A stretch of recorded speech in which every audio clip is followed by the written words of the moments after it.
Hey all, time for a bit more pillow talk. What do you say? Here's my pillow, and here's the talk.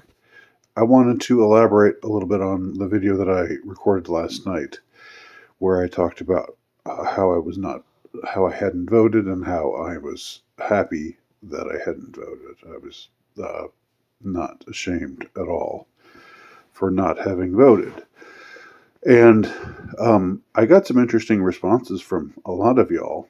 Uh, and I want to make something clear uh, that because I don't think I was incredibly articulate last night, but I don't know how incredibly articulate I ever am, and I don't know how incredibly articulate I'm going to be tonight. But I'll do my best, just as I always do. Let me repeat a point that I made last night, but try to be a bit more on point with the point that I made.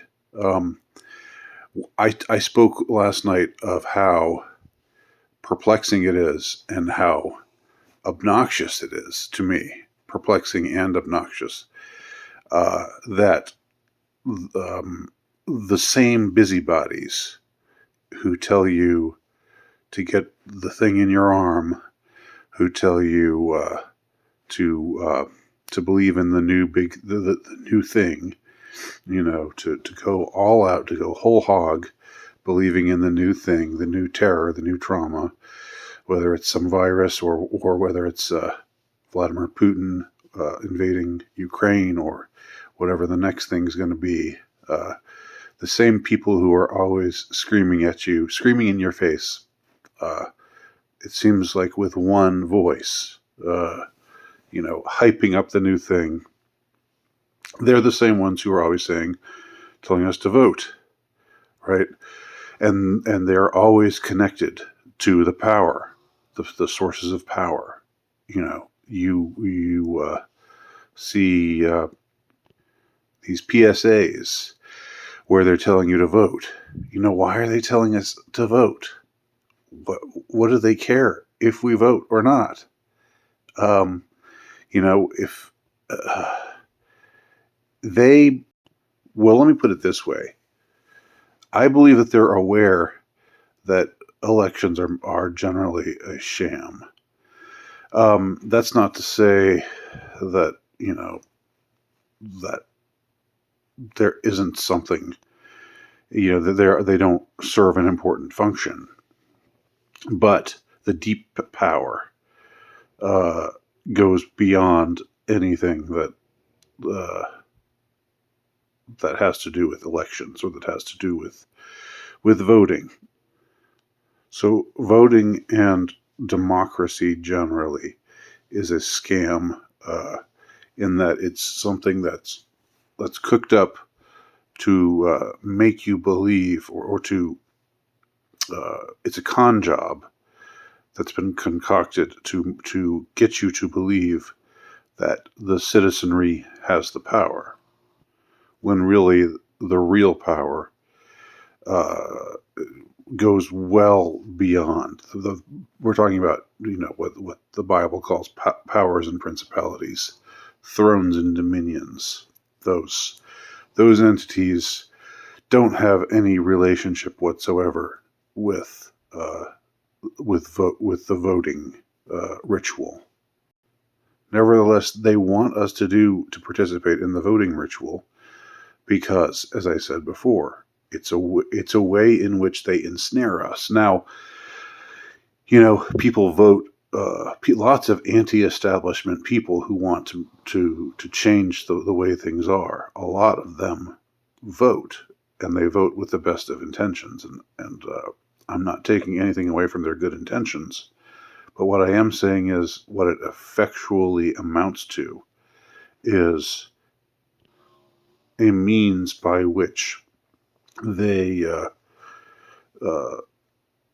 render you complicit.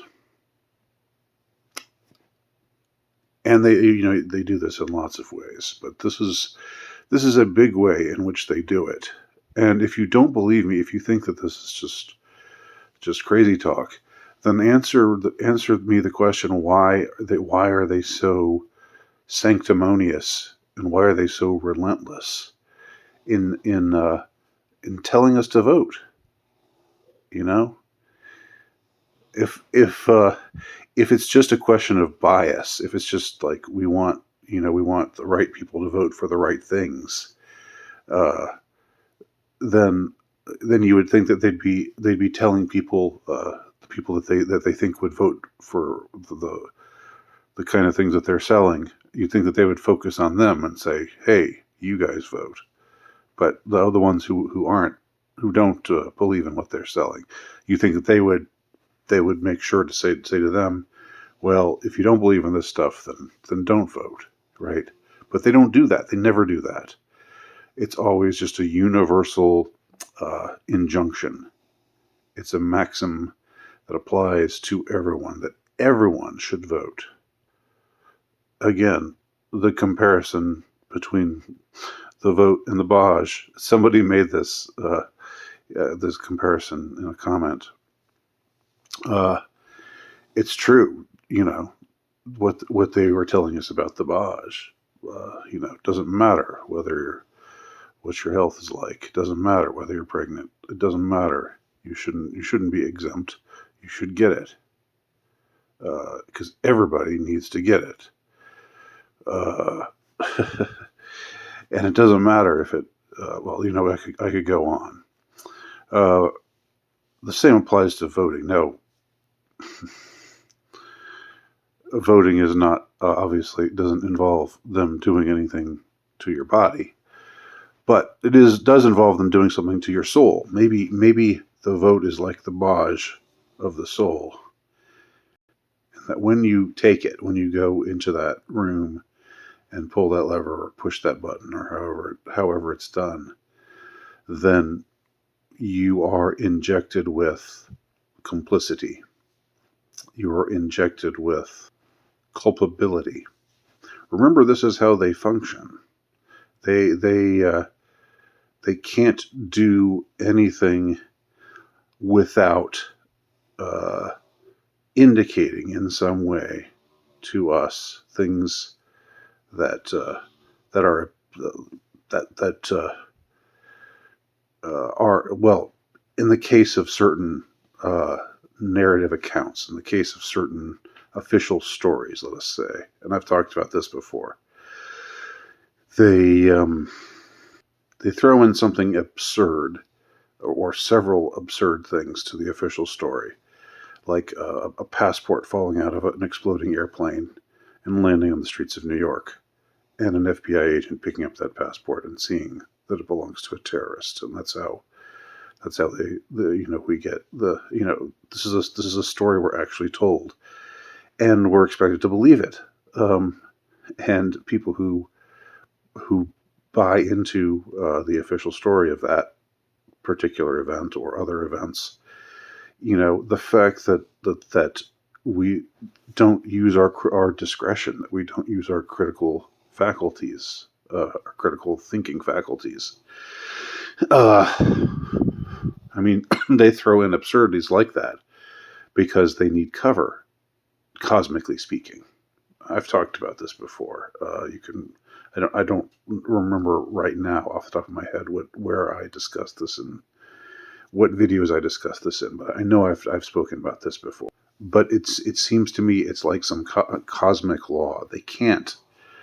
I mean, they would have the resources to take something like 9/11 and make it airtight, absolutely airtight, so that nobody could be able to tell the the the, the discrepancies and the anomalies that render the official story absolutely ridiculous.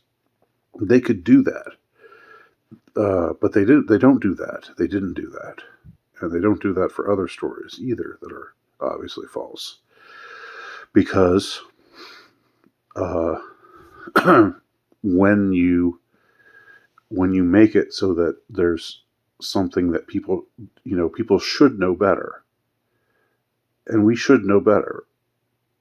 We should know better than to think that a passport can fly out of a burning airplane, can you know can emerge unscathed from an airplane supposedly crashed into a building, and that an agent could find it on the street and identify a terrorist that way.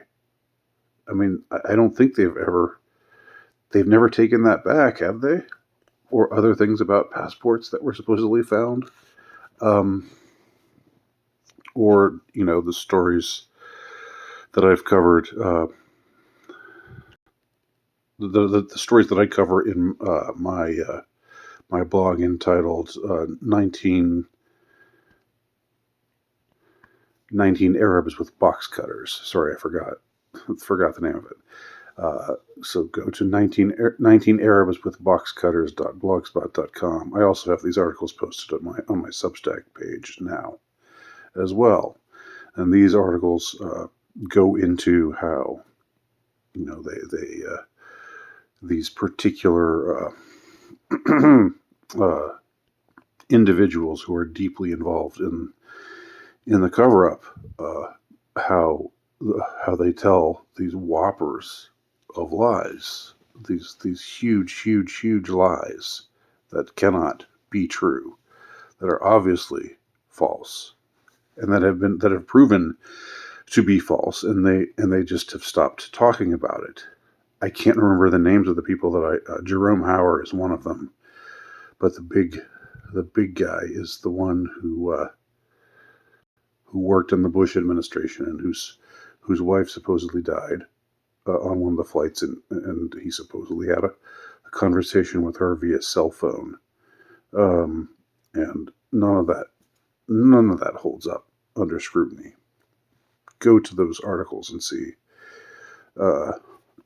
19 Arabs with boxcutters.blogspot.com, or at my Substack page, andynowiki.substack.com. So voting is, getting back to voting. Voting is another way in which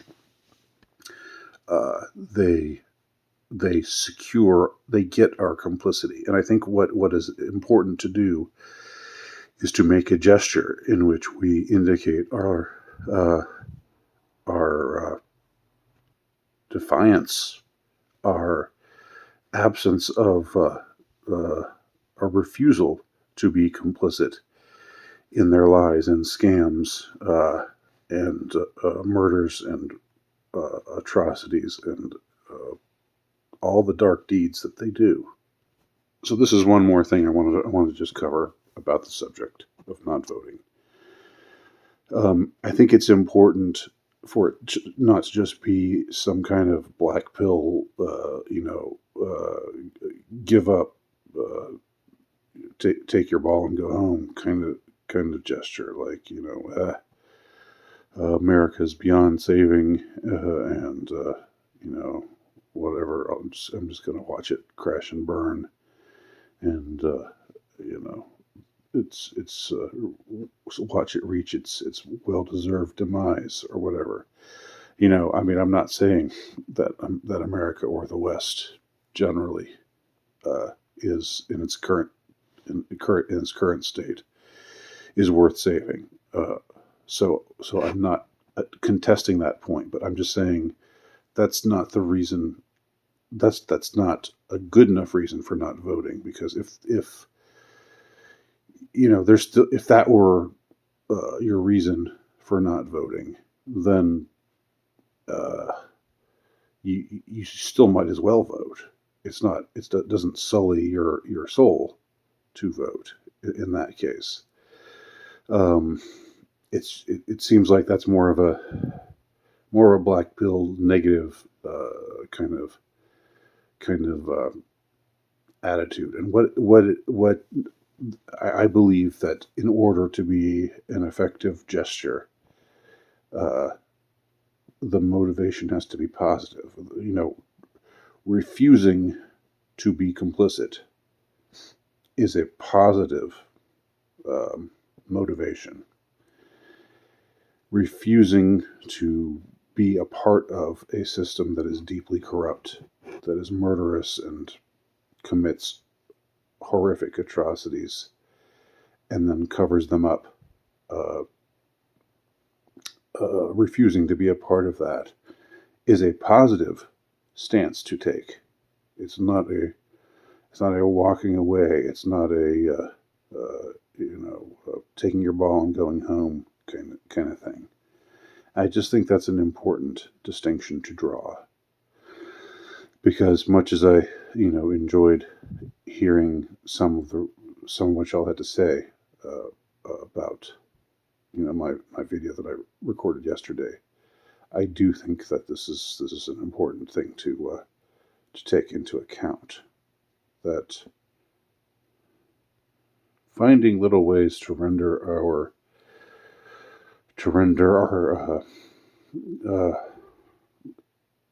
or to declare our to make a gesture, even if it's a small gesture, it's still a meaningful gesture. To gesture towards our defiance towards this system and our absolute refusal to be complicit in its crimes. That is a positive thing. That is a good thing. That is a positive-minded way to approach it. So I just wanted to add that